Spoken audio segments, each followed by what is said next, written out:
as they come along. So friends, from my side, I'm here in the dark. You can see Jan on the screen, but this is Kobus speaking, and from my side, I just wanted to welcome you all to this morning session on, as you can see on the screen, keys to success as a real estate entrepreneur. And you can see Jan on the screen, and we're so thankful that Jan was willing and he made himself available to share with us these fantastic insights on the elements of entrepreneurship in our industry. And as we know, as real estate professionals and entrepreneurs, we are in business as one team, but ultimately for ourselves. And we know that it's really critically important that we take stock of important strategies that have a massive impact on our businesses and on our success. So Jan needs absolutely no introduction. Most of you have worked with Jan, have had the pleasure of working with Jan for more than a decade. I know, Jan, you joined Harcourts in 2009, if I'm not mistaken. Yeah, and Jan is a partner at Harcourts Platinum in Somerset West. He fulfills the role as a sales manager, and he has a really illustrious career in real estate as an entrepreneur.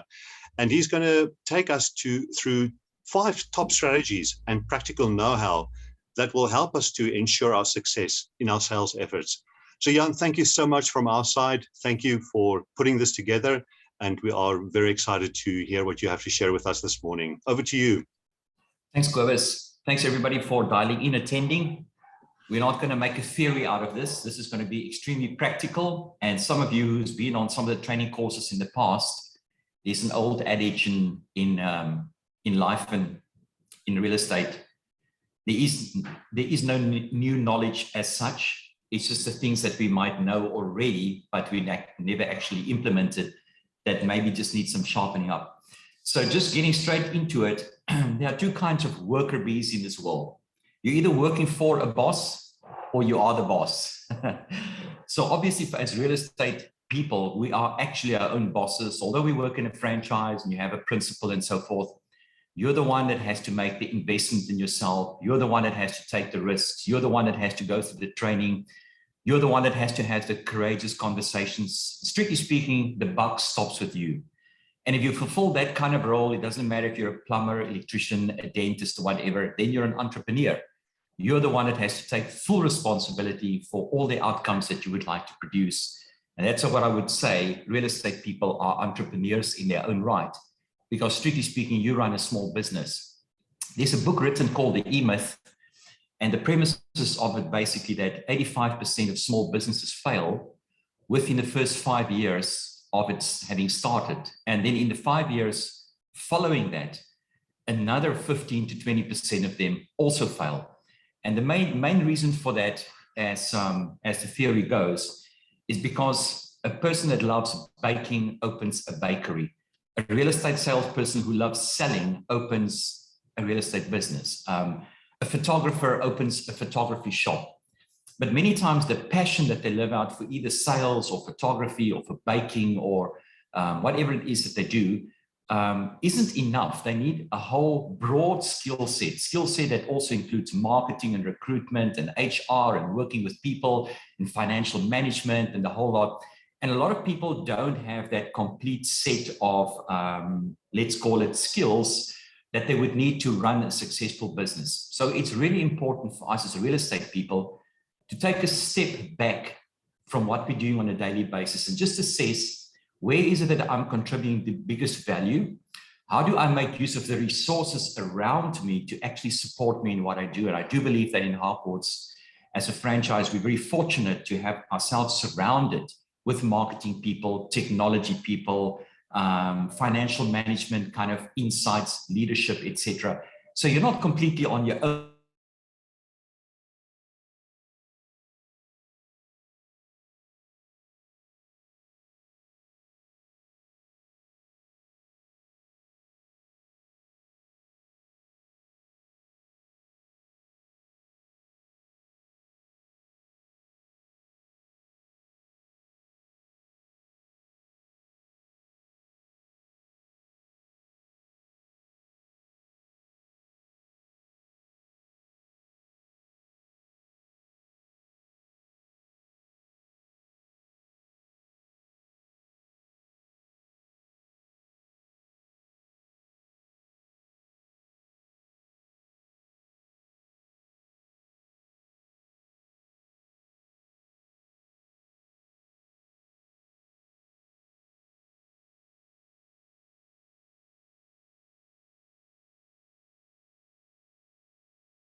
Hello, everyone. I'm just with Jan online. Well, actually with Jan on the phone. We are getting Jan back online. So just stay patient. We apologize for the technical glitch. Sorry about that.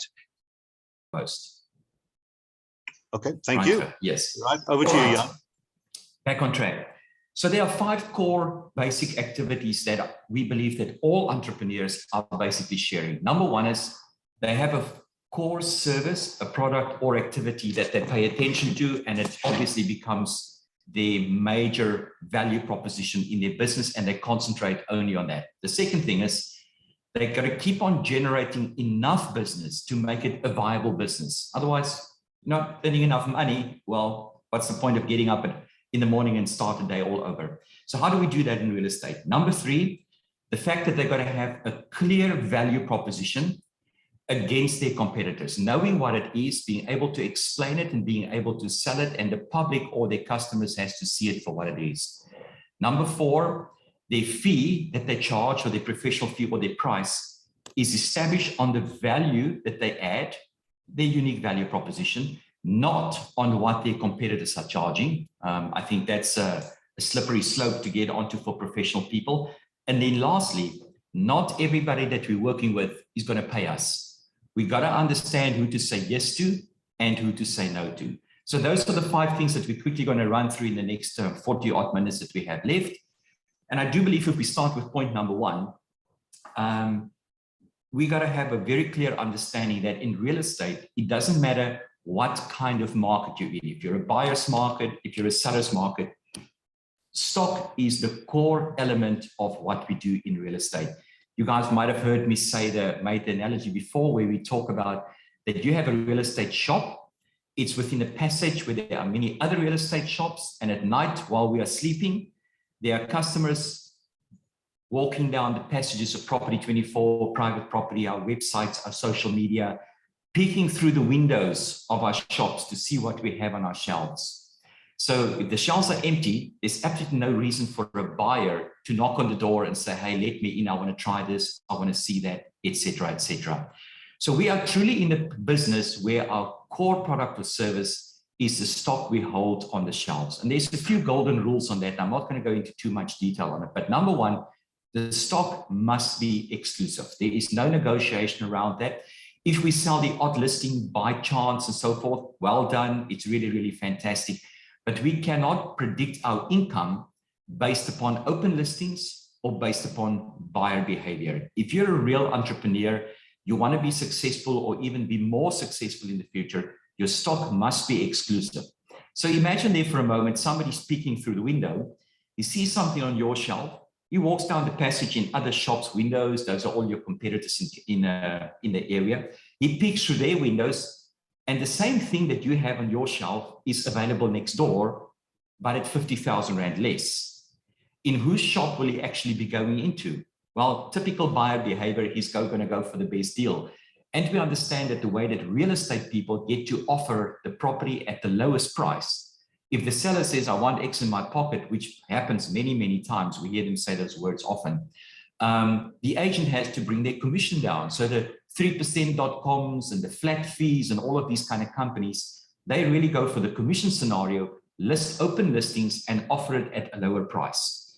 So we understand that the moment that we have non-exclusive stock, we are delivered out to whoever's going to cut their fee the lowest in order to present that stock to the market in the cheapest format.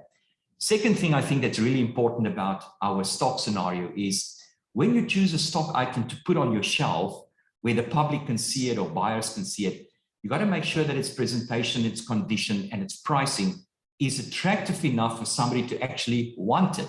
We all understand that if we're sitting with stock on our shelf that's overpriced, or maybe in a really bad presentation condition where people just don't see themselves going through all the heartache and trouble in building on the property or fixing it up, etc., and deducting money from the asking price as what it will cost them to actually bring the property up to speed for them to live in, that it's detrimental. It's detrimental to the seller. It's detrimental to you as the agent when you're sitting with non-presentable properties. So I think that the second big rule is presentation, condition, and the pricing of the property on your shelf has got to be really great.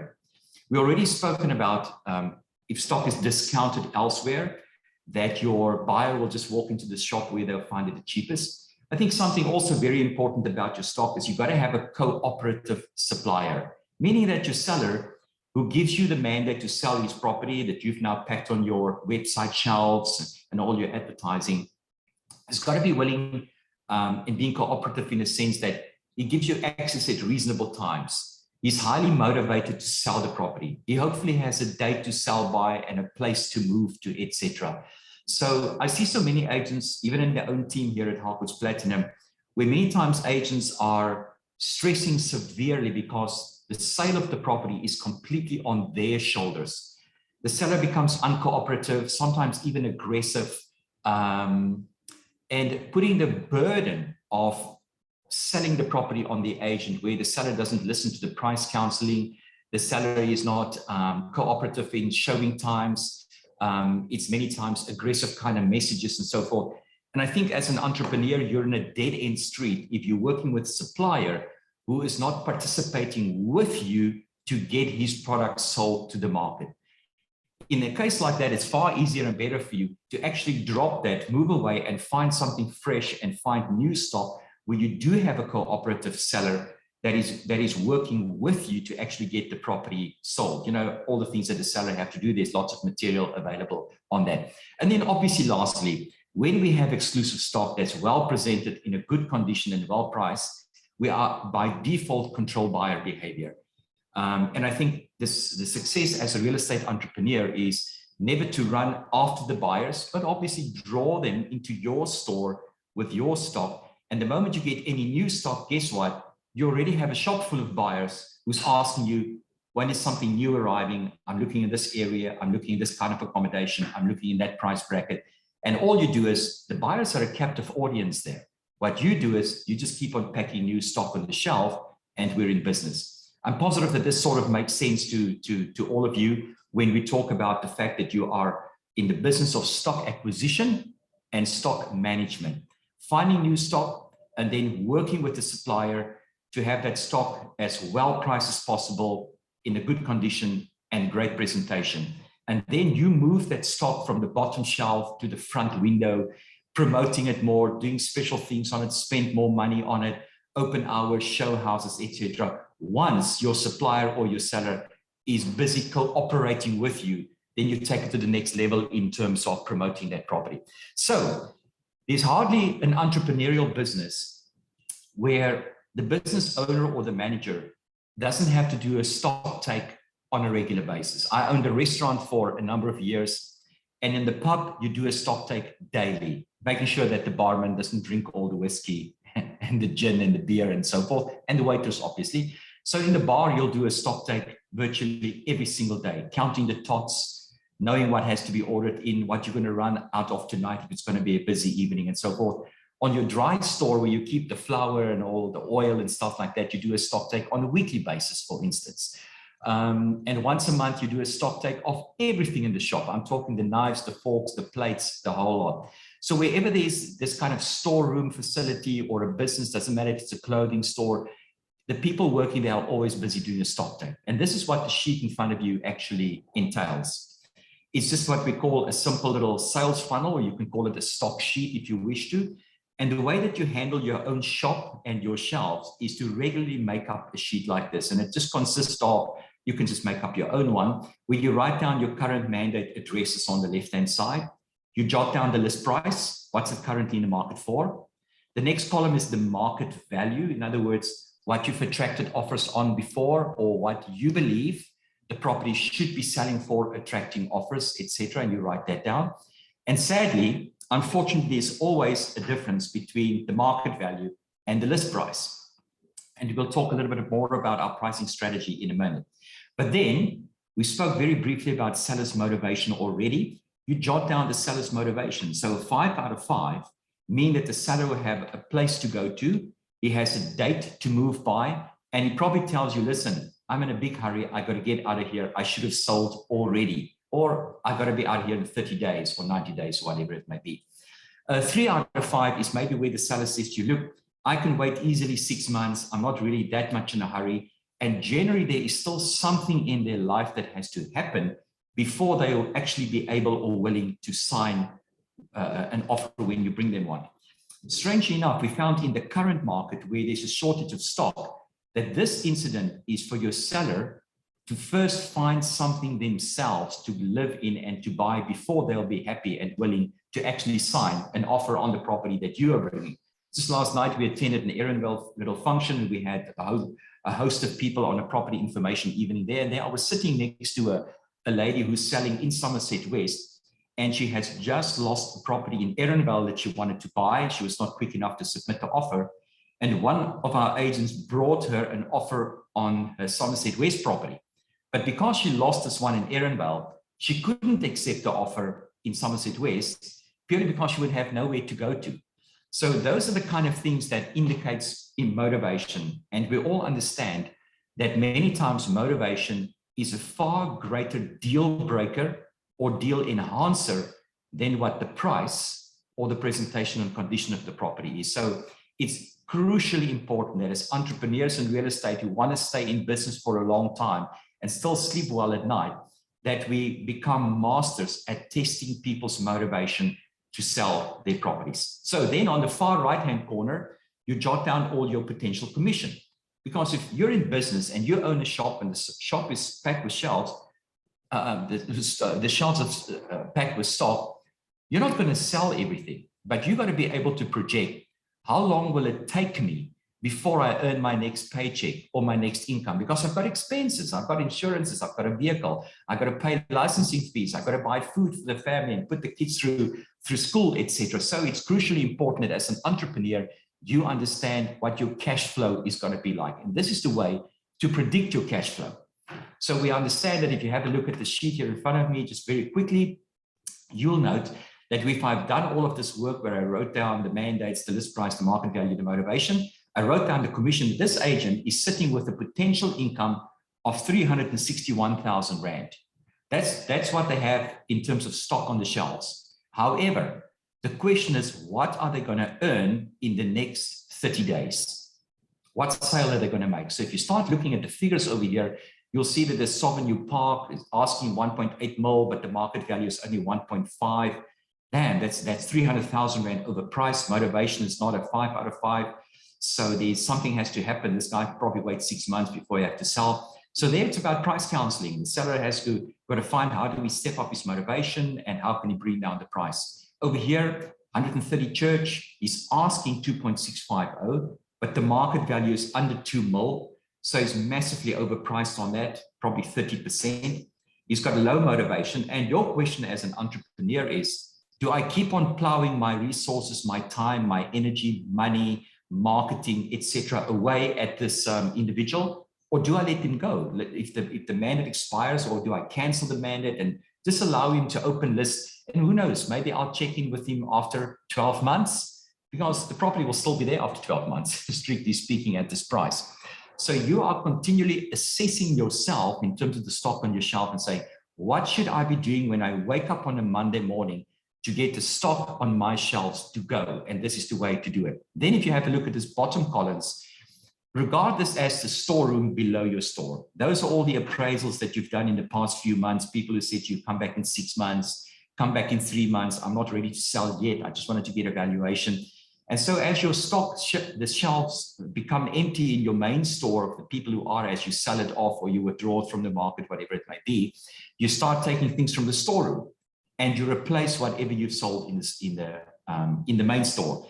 And you can see here some commission as well. This agent has done 327,000 Rand worth of income, potential income that's now sitting in his storeroom. And he'll only earn that once he convinces the seller to take that listing or property and pop it into the market on the main shelf.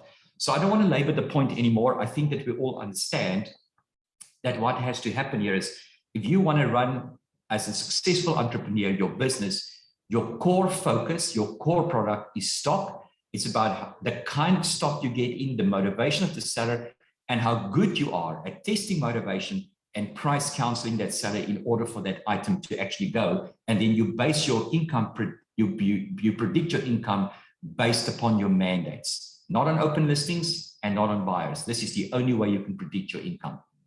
So the second main point was, as far as I remember, there's this little bar that's hiding me at the top here. I just want to see if I can actually hide that one, hide the floating meeting controls. Yes, there we go. Lovely.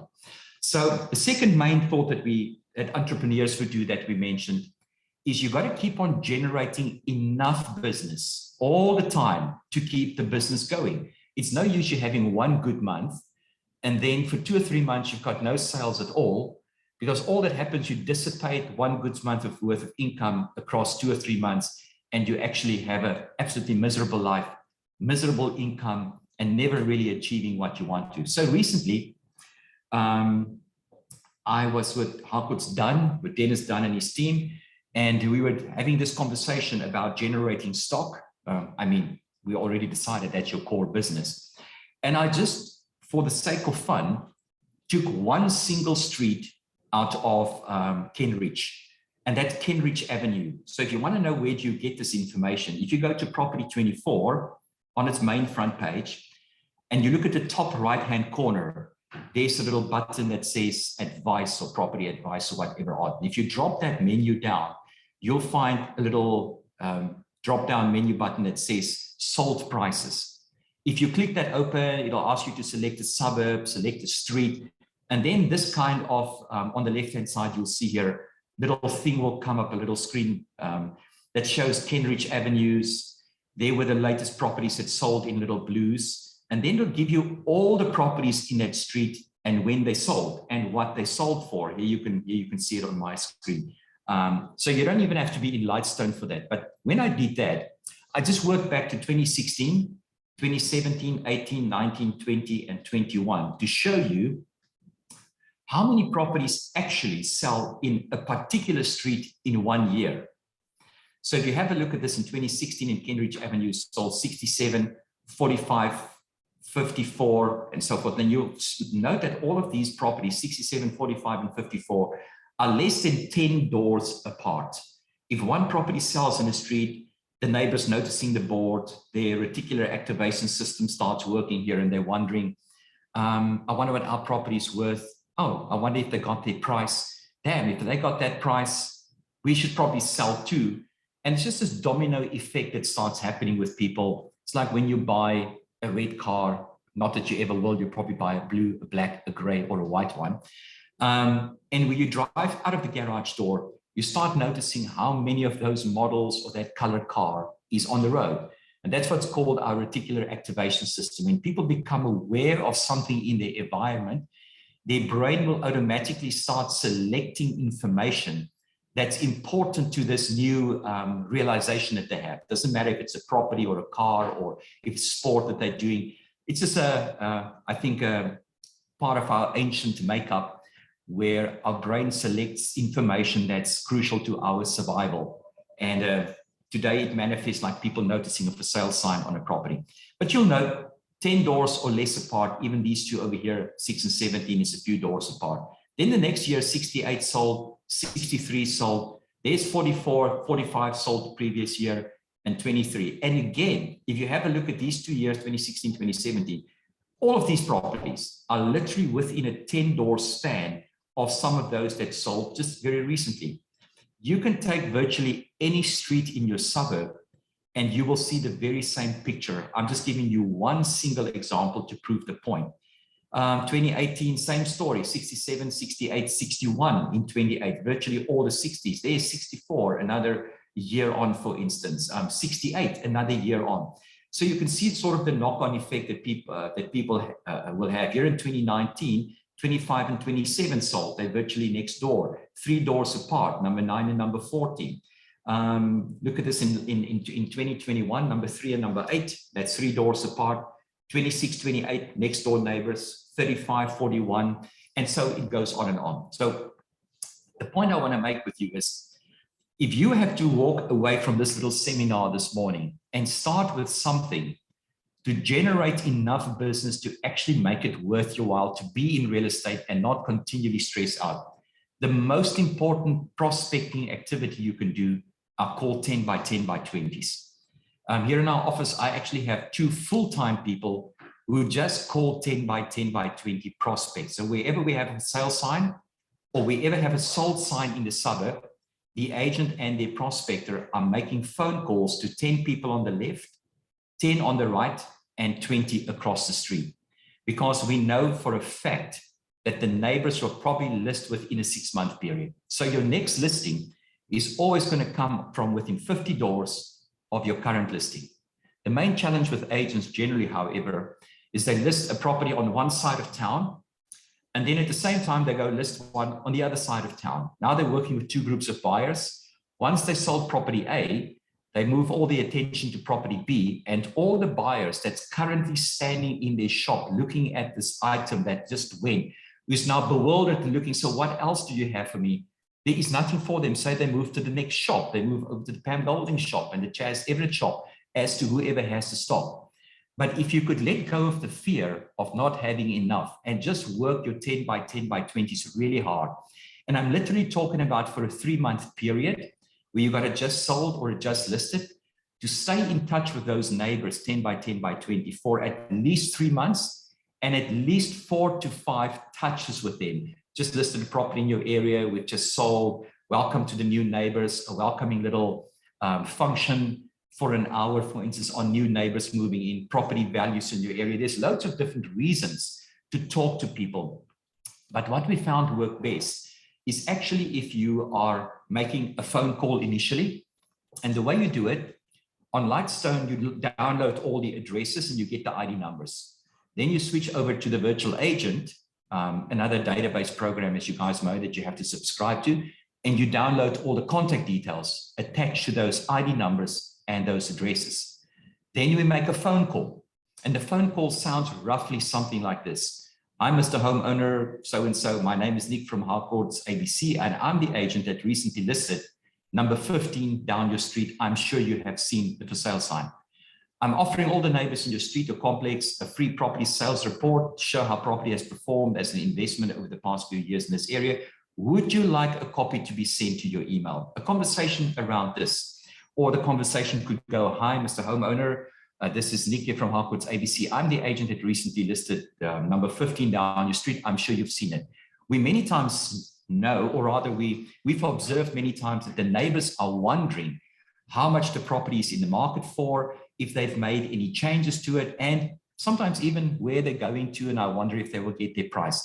I can make that sort of information available to you, and we could start it off by me sending you a property report just about what property prices in your area are doing. If you'd like to have a copy sent to your email, just give it to me and I'll do that.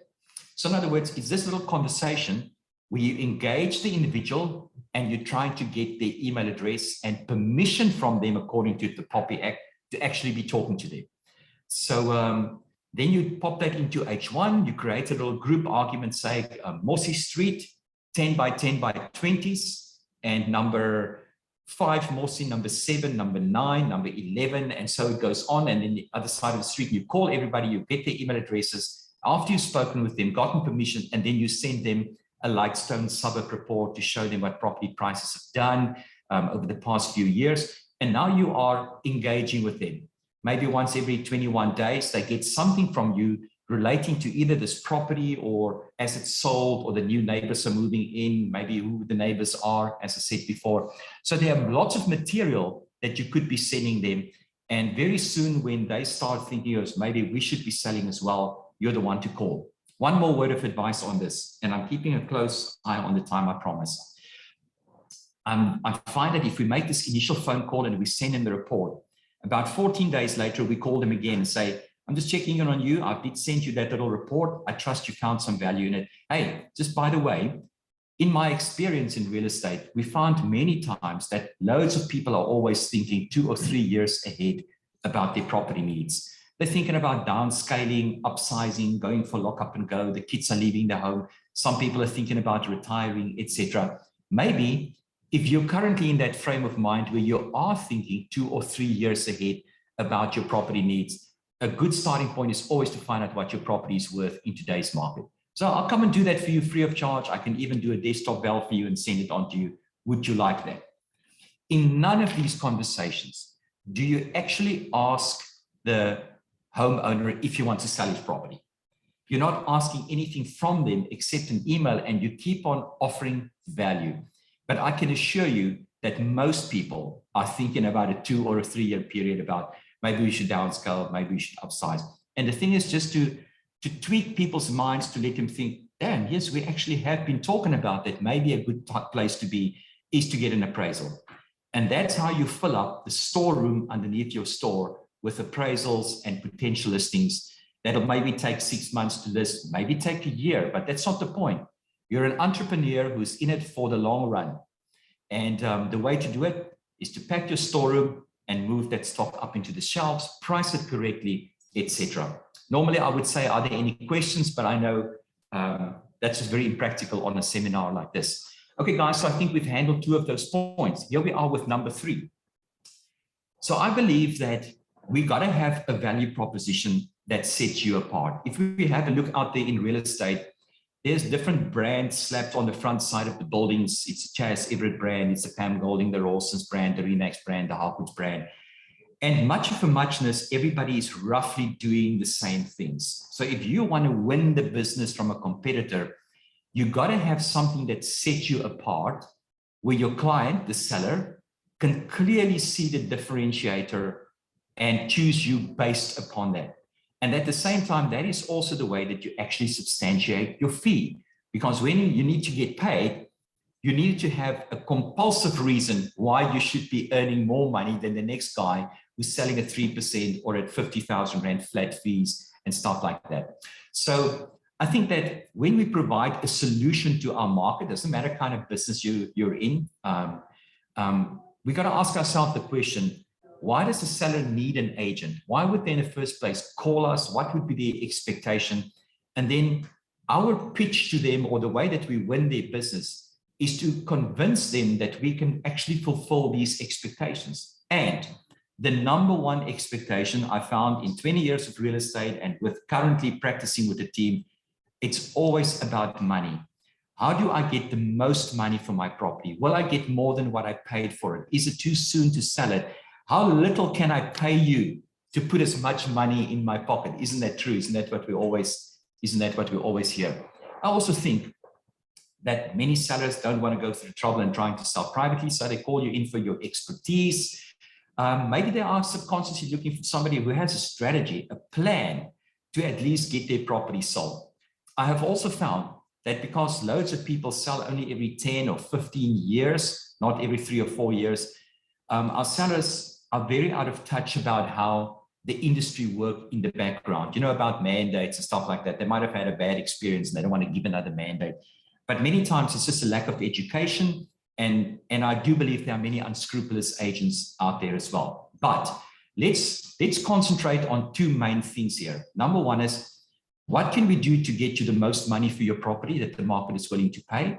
And then secondly, what is my plan that you should be employing me to do this job for you, and why do I think I'm a better one? So that will be the part of our value proposition.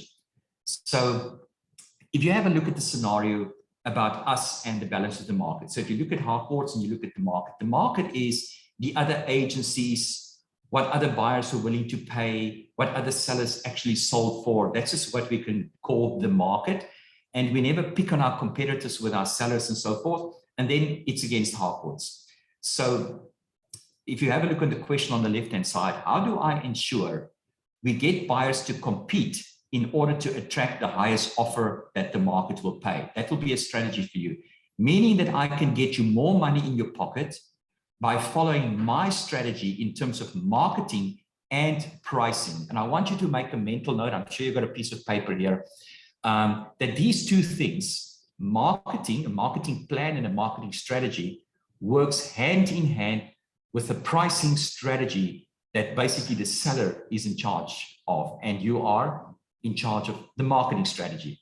But from day one and from conversation one, these 2 things have to be linked in all your conversations with the seller, in all your feedback, in all conversations you have on your 21-day review meeting with them. It's the fact that the way that you can get more money in somebody's pocket than the competitors, or the most money that the market will pay, is resting upon these 2 foundational pillars, marketing and pricing. And that at the same time is your strategy to make sure that the market can compete. Okay, I said it at the bottom there. So let's have a look. You can and you should track your own figures in your office to show what is your list to sales price ratio. And here you will see that the average price drop between what people are asking and what we are getting them as a team is 2.7% below asking price. And then what the market is getting is 6.3% below asking price. So the way to track it is obviously to have a sales tracker in your office, like your like an Excel spreadsheet. We normally discuss ours at a Monday morning meeting, at our sales meeting and so forth. And there you write down all the mandates that you sold, even the open listings that you sold, and you write down the list price, the sold price. And if you divide the two into one another, you will get the drop. In other words, how much did the seller sacrifice from his pricing that he couldn't get? In this particular case, we consistently track, let's say, 2.7% below. But if you also jot down the open listings that you're aware of and that the team is selling and other open listings that you get to sell, and you look at the list price there and the eventual sold price, you will note there's always a much, much bigger difference between that. And in this office, we're tracking roughly about 6.3% that open listings or the market could be getting there. Then average days in the market is 51 days on our mandates, while it's 87 days on open listings on average. And I mean, it's important to track both money and time, because there comes a time in a seller's life where it's not just money that's important to them, but also time. When the property starts standing empty, when the family has moved already, when they're living in a different place, there's only one family member left behind, they're keeping two households going. Believe you me, at that time, time becomes more important than the money. So it's important to prove both those aspects. So the way you can track it for yourself individually or for your office is, you might have seen this little sheet before as well. You just jot down the asking price, the sold price, how many days, and then if you divide the one into the other, you get the ratio, 96%. That means it's 4% under asking price. This is 3% under asking, 3% under asking, 3%, and so it goes on. So you establish what is this ratio that proves that I can get you more money than the balance of the market in your pocket. So if you take those figures and you relate it to a practical sum, when I say I can get you more money in your pocket, let's say, for instance, you put a mandate in the market at 1.2 million Rand. If you could normally get 96% of asking price, that means that you will be attracting offers at 1,152,000 Rand at 96% of asking price. While your competitors, who's only getting 91% of asking price, or whatever the figure may be, you use these arbitrary figures here, they will only be getting offers at 1,092,000 Rand. They could be charging less commission, let's say 5%, while you're still charging 6% commission. Even if you charge 6% commission, the seller, through your strategies, will still land up with 1,083,000 Rand in their pocket, while a cheaper agent, because of their lack of strategy, no pricing strategy, no marketing strategy, will only be landing the seller up with 1,037,000 Rand in their pocket. So although you charge a little bit more commission, professional fee, you can still on average net the seller 46,000 Rand more in his pocket than his competitors who might be cheaper. Remember, what we're busy talking about is, what is my unique value proposition that I can prove that I can get more money in your pocket, because money is important to everybody. They want to use it for pension, they want to buy another property, they have a lot of debt, all those things, and money solves all those problems for them. So if you can prove to them that through your two strategies, which is your pricing strategy and your marketing strategy, you actually get your sellers more in their pocket. And this is just a practical example to show them how that relates to money. So remember what we also do on our value proposition. We are setting up the conversation for the objection against the commission that you charge a little bit later in the conversation that you're going to be having with the seller. But you're just busy laying the foundations here, and results don't lie. If you can track and you can prove it, then it becomes very clear to the seller that even although you might be a little bit more expensive, you can produce a much better result than the competition could be producing. Okay, so we are talking about two different things. We're talking about pricing strategy and we're talking about marketing strategy as your unique value proposition. So one of the ways to approach that with a seller, when we talk about the pricing thing, you've seen this graph many times. It's important that you can draw it with your eyes closed. And it's important that you always have a practical example to demonstrate to the seller what you are talking about. So I'm going to take a property here. And let's say your seller is also planning to list between 2.5 and 3 million rand, argument's sake. And in that case, my example will be number 18 Pintail Road here in Somerset West, where a seller, when he wants to choose a price, is coming in too high. We understand he's way out too high. There's always a difference in their expectation and what we're recommending he should be listing around and so forth. And the question that they always ask you is, what about if I just try a bit higher? Can't we just try and see what will happen? And we know that the longer a property stays in the market, the more its value diminishes over time, eventually selling for less than what it could have achieved within the initial crucial listing period with high qualified buyer interest. This property was in the market for 18 months. Now, what happened here is 18 Pintail listed initially at 2,995. As a matter of fact, it actually listed for a little bit more than that, but let's kick it off at 2,995. We did say to the seller at the time that his market value is probably sitting at about 2.7, 2.6 in that. That's where you should be attracting offer.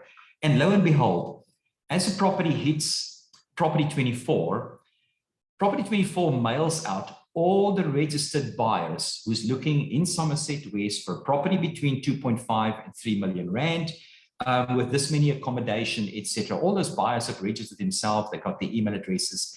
And in the first day and in the first week, you've got virtually all of these guys who's now in the market to buy, registered themselves, qualified buyers. They click on the link when it goes out. 18 Pintail is now being distributed to them. It goes out to the Harcourt's email marketing. It links into our website, etc. And all those guys are searching. So this first 3-4 weeks in the market here is when most of your qualified buyers who's had done offers before might have lost a deal because their offer wasn't high enough. They're the first responders on this.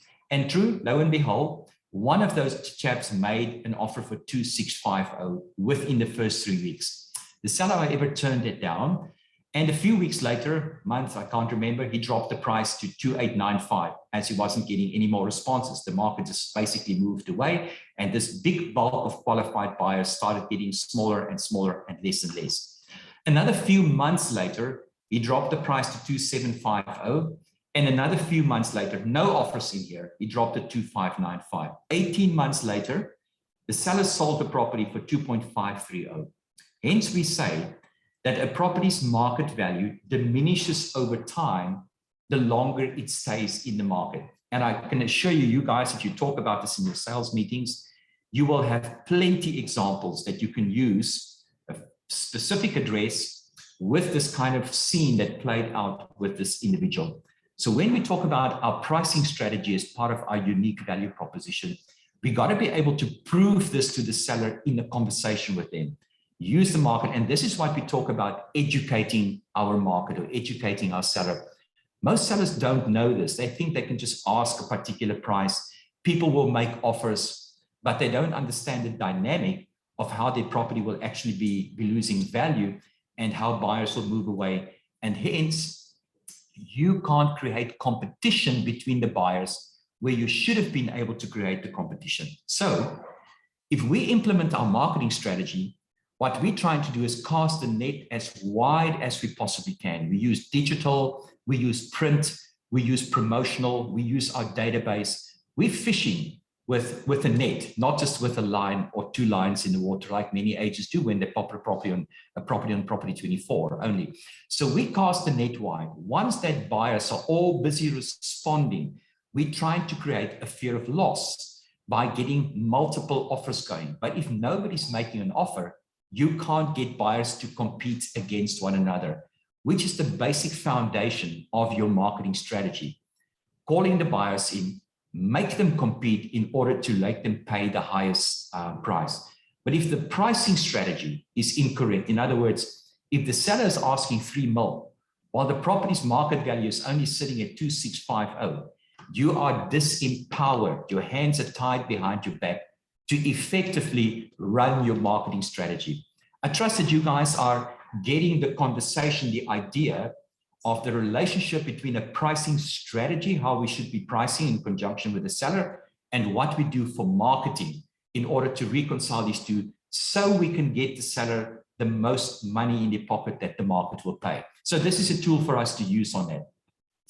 Another major tool that we should use is obviously our comparative market analysis. And one of the most powerful ways to do it is not to give them a light stone report, okay? It's to rather go into Property 24, act as if you're a buyer, looking for a property just like the seller's property that you currently, that he wants to put in the market or that's in the market already. Now, I just chose one suburb here in Somerset West, and you'll note that 3-bedroom houses here is selling for 2,995 for a 3-bedroom, 2,950 for a 3-bedroom, 2,750 for a 3-bedroom. Here's a 4-bedroom, 3,390, 3.4 mil for a 4-bed, 2,980 for a 3-bed, and here's another 3-bed for 2,999. It is really, really clear that in Rome Glen as a suburb, 3 bedrooms don't cross the 3 million rand mark. As a matter of fact, if you have a 3-bedroom and you put it in the market at a 3.4 million rand price bracket, whoever is responding on that will at least expect a 4-bedroom house. I think that makes the point clear. So instead of printing the guy a light stone report with 50 properties on it, you got to make it a lot more practical. You've got to show him what he's competing against at the moment to get that pricing strategy right. And explaining that obviously when a buyer is shopping around, they shop by comparison. They're looking at what else can I get for my 3 million rand? I would love to have a 4-bedroom, but I'm not paying 3.4 because it's not part of my budget. But I know you guys get the idea about that, and most of you are probably experienced enough to have the conversation about your CMA. So now if we talk about the marketing plan, we talked a lot about the pricing strategy, maybe how to compile the CMA, how to prepare the CMA, how to explain the longer the property stays in the market, the less you're going to get, in order to educate the seller to get the pricing strategy right. Now we explain the marketing strategy. And you'll note that what we do is we offer our seller 3 different marketing plans. He's got the auction marketing plan, he's got our platinum max at 6.5%, and then he's got a platinum marketing package at 5.5%. So our commission is attached to our marketing plan, and it's guaranteed marketing. In other words, he gets professional photography, a virtual reality tour comes automatically with it, drone footage. He gets listed on all the major property portals. He will get 3 boosted featured listings on Property 24, 2 social media campaigns, the brochures and flyer drops, database mail out, client logins, show houses. Obviously, on auction, he's getting a lot more, but the commission there is 7.5%. But there's a lot more activity. There's far more intense marketing. And when you talk to the seller, you drill into the detail of what each and every one of these elements actually mean and what it looks like. You should have practical examples there with you, and to show him that if you do professional photography, this is what it looks like, versus an agent that takes photographs with his cell phone. What does the virtual reality tour looks like? And the fact that it's a specialized piece of equipment that we have to use, like a camera to do that, it has to be hosted, the drone footage, a location video on his property, all of this kind of thing. So you sell your marketing plan really, really hard in order to make him understand that we're casting the net wide, but it's costing money. And the reason why we do it, to draw as many buyers in that we can. And when the buyers see a well-priced property, they start competing against one another. Where we say to one buyer, look, you've been here 3 or 4 times. You obviously like it. I'm expecting to get an offer in. One of my colleagues in the office, are you prepared to put an offer in? The buyer says, sure, I'll put an offer in. And the listing agent calls the other agents or his own buyers and said, look, I'm taking an offer this afternoon. If you're still keen to have the property that you viewed twice, that you haven't made your mind up yet, now's the time to put an offer, because it's probably not going to be around here by next week. So the listing agent is the one creating the competition between other agents, agencies, or even his own buyers, because that's what's making you achieve that very high list to sales price ratio, is the fact that you don't try and protect your buyer, you're protecting the seller. Your strategy is to get buyers to compete. The moment you got that interest, you want to make sure the market pays the most. So once you've taken an offer, it's not like you tell the rest of your team, back away, this property is sold, and so forth. As a matter of fact, that's where the team should be working together. And that sounds very counterintuitive. By actually getting more offers, and the seller virtually chooses the best offer. That's why, as a team, you would be producing a far higher closing rate and a far higher list to sales price average than what you do as individual agents who just protect your single buyer who's making an offer. This is the way that you actually get to produce these results. Then obviously what you do is you take those marketing elements, and according to the Harper's Promise, you pack those marketing elements into a calendar. I'm sure that you all do it. The seller gets his weekly reports, he gets his 21-day review meeting. But this is how you demonstrate your value and your commitment to the process. So the seller feels safe when he makes a commitment to you and when he gives you a mandate, knowing he's getting guaranteed marketing, and you can see how you're going to actually roll out the marketing elements on his property. So I want to move on swiftly. I know that many of you know how this works. You can have a look on H1. If you don't know all the detail about that, Quibus can help. The Harcourts Academy people can help by showing you how the marketing calendar actually works. I think another important part is when we're talking about being an entrepreneur and you're setting your value proposition, apart from your marketing strategies and your pricing strategies, you obviously got to position yourself for success. All your material, the way you dress, your business card, your car. I don't want to go into that, but you understand that you're a crucial part of embedding this value proposition and making people believe that you are who you say you are. So I'm leaving that thought with you. Don't compromise on these things. They are crucially important. First impressions count, basically. Right, we're getting to the second last one over here. Establish your fee based on the value that you add and not what the competition is doing. Here's the major crux of the matter. If you compete on price, your competitors will always charge less. If you decide to cut the comm from 6% or 7% or whatever you guys charge in your office down to meet the lowest charge that you're competing against on a mandate, which could be 3%, there's no stopping that.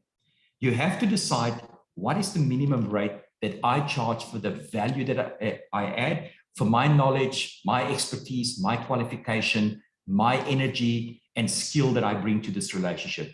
Just like a dentist working on your teeth, I promise you there's a minimum charge that they have. And if you come and you make them an offer and you say, look, that's a bit steep for me. I'm willing to pay you only 500 Rand an hour while he's charging, or rather for a visit, while he's only charging, I'm willing to pay you 500 while his fees, let's say 800. You'll probably just say to you, look, there's a government contracted doctor just down the street. He charges 500 bucks. You're welcome to go and see him. But I sell my time, my qualification, expertise at 800 Rand for a visit. You guys get the idea. So you're going to choose a business model about your commission or your fee. And you either go for price or you go for quality. And I mean, Harcourts is a high quality brand. Our tools, our resources, the things we have to do are expensive. We've got offices, they're branded, we license, we audit it, we jump all the hoops, and everything of those is costing money. So I'm very positive that in your office, you all have a commission model that all the agents are abiding to, and we don't use the commission to close the deal. In other words, we don't compete on the price. So if we have a look at your principles about your professional fee, I think the important part is that your fee or your commission must be the same for all your sellers. Imagine if you have to contract with a party out there only to find out a week later from a friend that they paid only half the price or they paid less. What would a business's reputation be if instead of charging all their clients the same, they're cutting all these back-end deals and so forth? And I think that that's a bad image that we're creating, and word spreads in a small community, especially if you work in an estate or something like that, where people are very close. Number two, it's okay, same fee for everyone. Number two is the fee is for services rendered. What I mean by that is your professional fee or your commission is not part of the transaction between a buyer and a seller. The seller wants X, he wants to go certain things, he's owned his property for 20 years, he's got rental income, he's had capital growth, he's had a roof over his head and so forth. But you never lived there. You never got rental income from that property. Your commission is what you get paid for doing a particular job in selling the property's home. The buyer wants to buy it. He now wants the benefits of that property. If he wants to pay up to a certain amount, that's between the buyer and the seller to pay more or to accept less. And your commission, if it sells for a bit less, you're also getting less, obviously. But I think that we can all pull our hair out of our head when a seller looks at us and says, so I'm 50K short, 50,000 Rand short. Are you going to come to the party, and what are you willing to do to make this deal happen? No. Our money is tied up in the agreement on a mandate that we signed up when the whole marketing process started. And when you've rendered the service and you have a successful transaction, you have earned what we have agreed upon.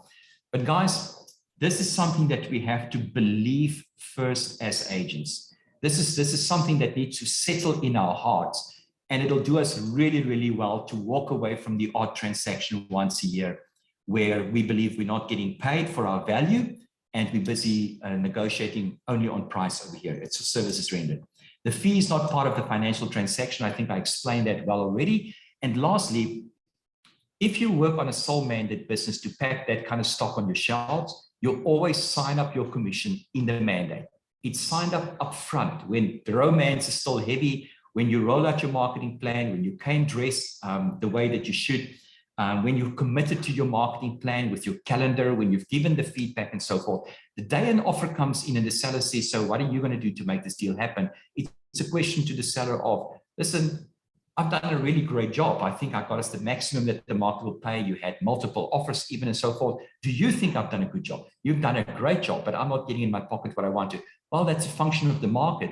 We might have to ask the buyer for more money if you want more money, but we've agreed my fee upfront. And I think that is what we talk about. You safeguard your commission, firstly, by a belief. Secondly, understanding that it's not part of the deal between the buyer and the seller. And then thirdly, tie it up in a mandate upfront so you don't have to negotiate like on an open listing where you have no relationship with the seller and he sort of virtually dictate what he's going to be paying you on an open listing. Guys, the very last point before we wrap this up here is not everybody that you're going to be working with is going to pay you. You are limited. You are limited in terms of time, your energy, your resources, even although we think we're Superman and we're working 12 or 16 hours a day eventually. And the trouble is, if we don't get paid for what we do, we go to bed hungry and tired instead of just going to bed hungry.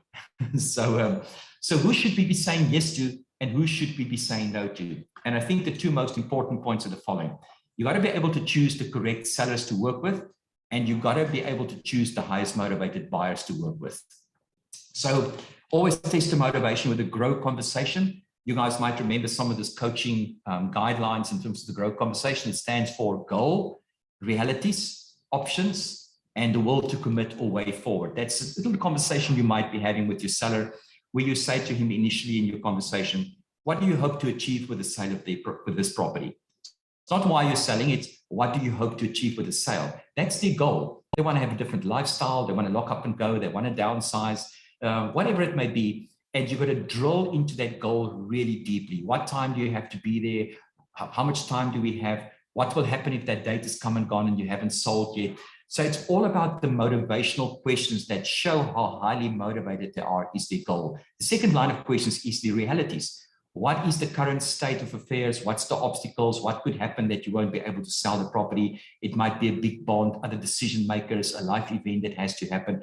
And it'll all help you understand what are their realities. And then you obviously with them brainstorm some options or solutions. What could we do about it? How could we overcome this? When should we start? And then making a firm commitment, and we're definitely going to put it in the market. We want to sell. And then the rest of your listing conversations start in terms of the market, the pricing, your marketing plan, and a mandate, obviously. So testing your motivation is the crucial part in making sure you are going to get paid because they're highly motivated. The same with a buyer. If you're working with buyers and you're showing them 40 properties over 6 months, you'll soon land up with burnout. You've got to be working with buyers that you show properties who's literally going to buy between 30 and 60 days. Any buyer who's got more time to buy at the end of the year should probably just be getting emails from you with stock until the time draws near where they actually are willing to make a commitment. I'm sort of making this very, very short, but the point I'm leaving with you is just that not everybody that you are working with today, even some of your sellers that you have mandates with, are going to pay you. And the most crucial part of that is establishing what the motivation of those folk are, and are they deserving of your time, your energy, your commitment, and the skills that you are bringing to the party. So with that, I'm wrapping it up. I know I probably went a bit over time, and back to Cobus. Thank you for listening attentively. I want to make sure that most of you are still actually here online. Yes, you are. Exactly. Thank you, Cobus. I'm done.